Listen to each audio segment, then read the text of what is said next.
Every day, something dramatic happens in the Caribbean that affects our lives. We'll give you the details. We'll give you the facts on Caribbean Perspective with Eddie Frederick. Here's Eddie Frederick. Welcome to Caribbean Perspective. So glad you can join us. The story that dominates in today's edition for Monday, 30th June 2025, and brought to you in association with our friends at Antillean Group. Antigua praised for a successful OAS summit. Details after this important message. Believe in our strength, we'll stand by you. Protection from all, perils big and small. Reassurance we give, it's so clear to see. Peace of mind, that's our service guarantee. We look after all our family. Yes, we do at every opportunity. Antillean Group, underwriters of all classes of insurance solutions for your protection and investment. Live well financially. The hurricane season is now upon us, so we as Caribbean people need to remember to think safety and be prepared. Avoid venturing outside during a storm or hurricane, especially if there are strong winds. Rooftops and other debris are often blown about and can cause great damage.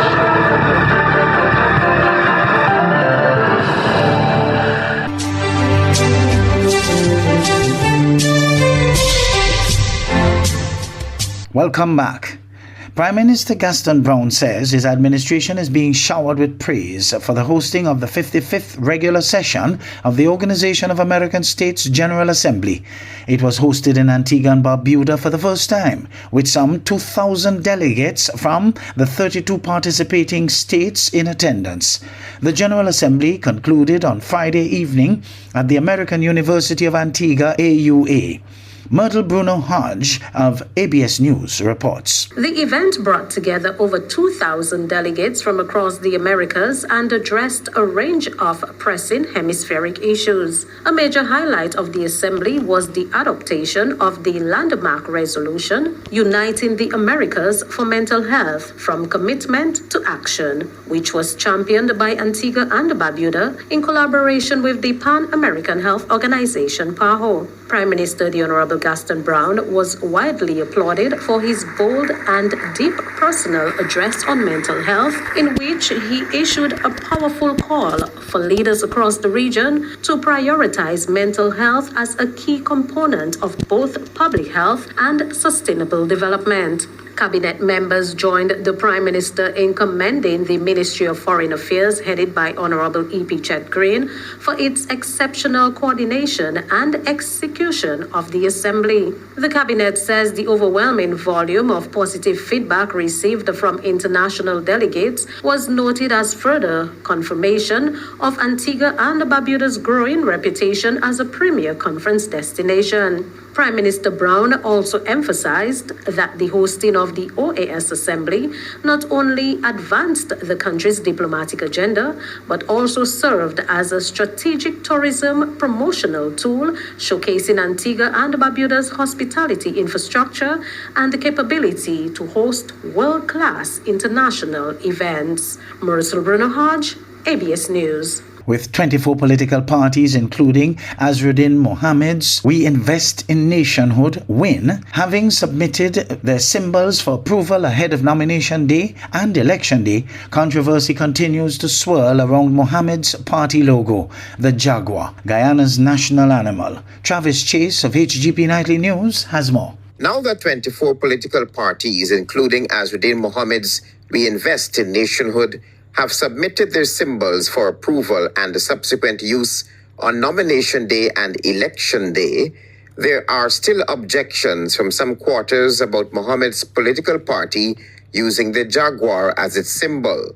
Nightly News understands that Chairman of the National Two-Shows Council, Derek John, has written to Chairman of the Guyana Elections Commission, Justice Claudette Singh, informing her that the use of the jaguar amounts to an offensive desecration of one of Guyana's secret symbols for political purposes. Speaking with reporters on the sidelines of a court appearance on Thursday, the presidential hopeful had this to say on the issue.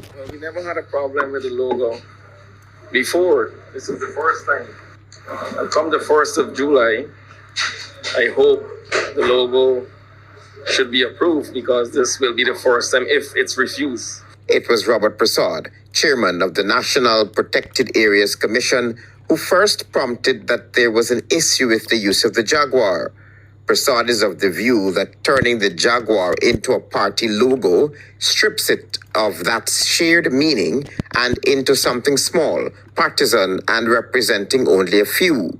Mohammed has already said that his party's symbol embodies a leadership that is agile, powerful, and relentlessly committed to achieving one goal: a better life for all Guyanese citizens. Travis Chase, HGP Nightly News. Just months after thousands were duped by the Creator Alliance Ponzi scheme, police in St. Lucia are sounding the alarm of a new fraudulent investment operation called We Invest, warning the public to stay vigilant as financial scammers resurface across the region. Miriam Montoot of the DBS News World reports.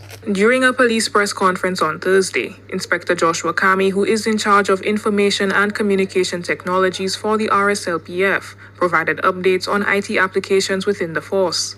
It was revealed that there are new fraudulent financial schemes popping up. St. Lucians and people across the region recently fell victim to the Ponzi scheme Creators Alliance, with thousands suffering substantial financial losses. On May 13th, the Financial Intelligence Authority and the police carried out an island-wide operation targeting the Creators Alliance investment scheme.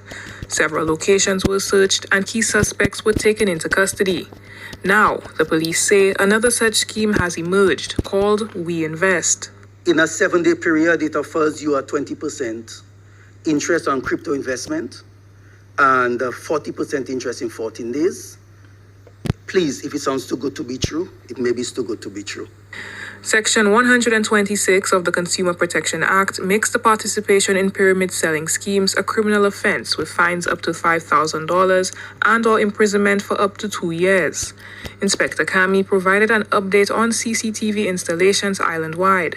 He says the police are now able to efficiently and effectively investigate crimes using the devices. He adds that this has reduced processing time for several cases.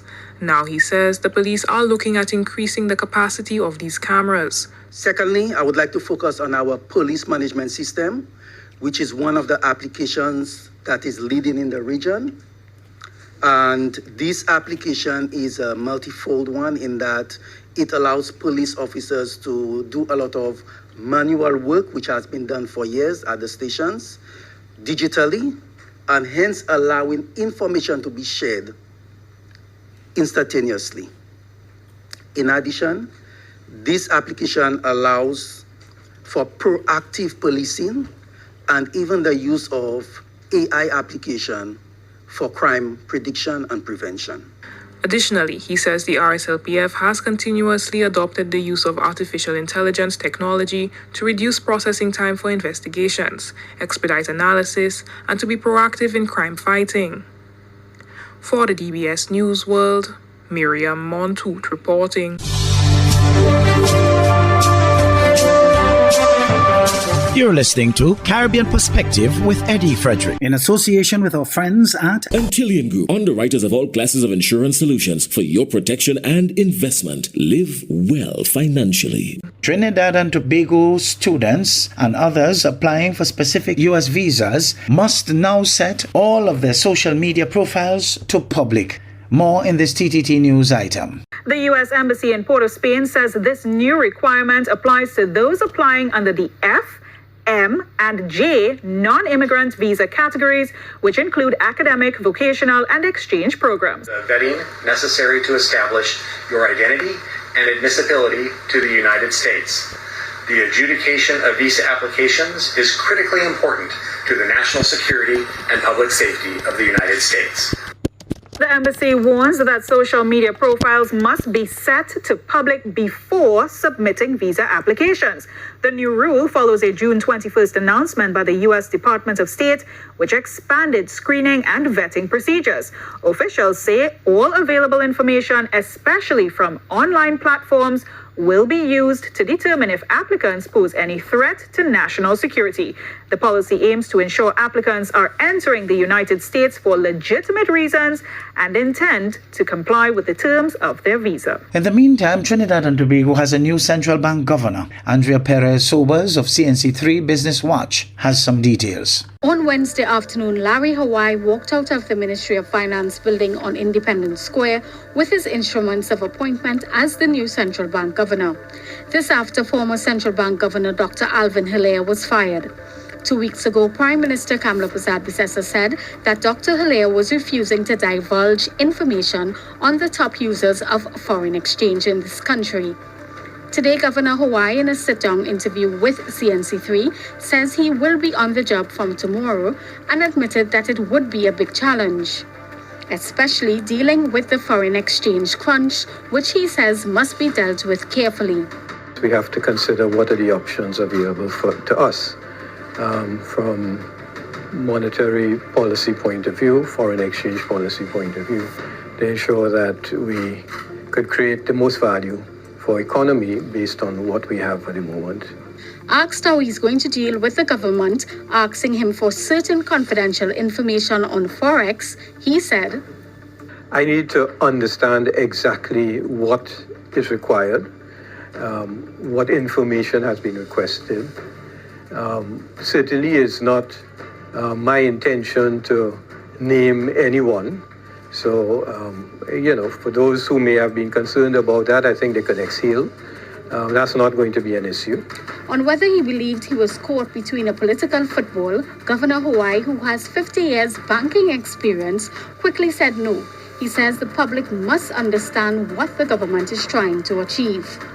What information that we can provide and support that we can provide that would help the government to achieve its objectives, legitimate objectives as far as the needs of the population are concerned. So it's a question of finding a solution. CNC3 News reached out to former Governor Hilaire, but up to news time, there was no response. The Office of the President responding to questions about the revocation of the appointment, saying she acts in accordance with the advice of the Cabinet. The legislative authority for the appointment and revocation of appointment of the Governor of the Central Bank is provided by Section 7 and 12, respectively, of the Central Bank Act, Chapter 7902. Andrea Perez-Sobers, CNC3 Business Watch. Fear and uncertainty spreading among many Haitians in South Florida as the Trump administration officially ends their temporary protective status.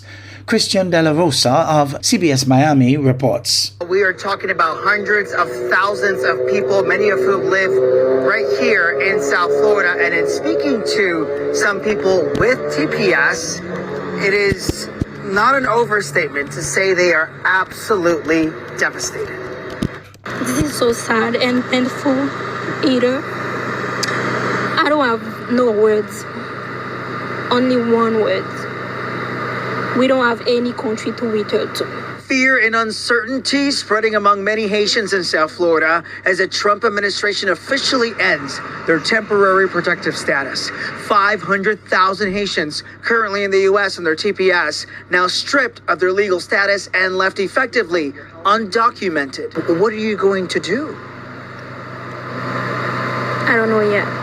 The Department of Homeland Security saying this decision restores integrity in our immigration system and ensures that temporary protective status is actually temporary.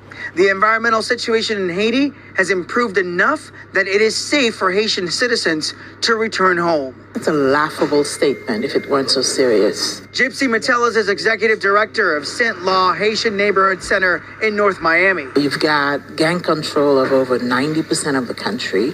Activists opposing the Trump administration's move to end TPS for Haitians say the country is still in a state of dangerous chaos. You've got a pending hunger crisis. You've got rape and theft and violence. You've got a pending hunger crisis. You've got rape and theft and violence. The State Department currently has a level 4 advisory, the highest, against U.S. citizens traveling to Haiti, citing kidnapping, civil unrest, and limited health care. Why on earth would we want to repatriate people under these circumstances right now. One of the people I spoke to at TPS today told me that if she could go back to Haiti, if it was safe enough to do so, she would do it in a heartbeat, but she hasn't because it is so unsafe. Of course, now she is forced to. Live in North Miami, I'm Christian De La Rosa, Local 10.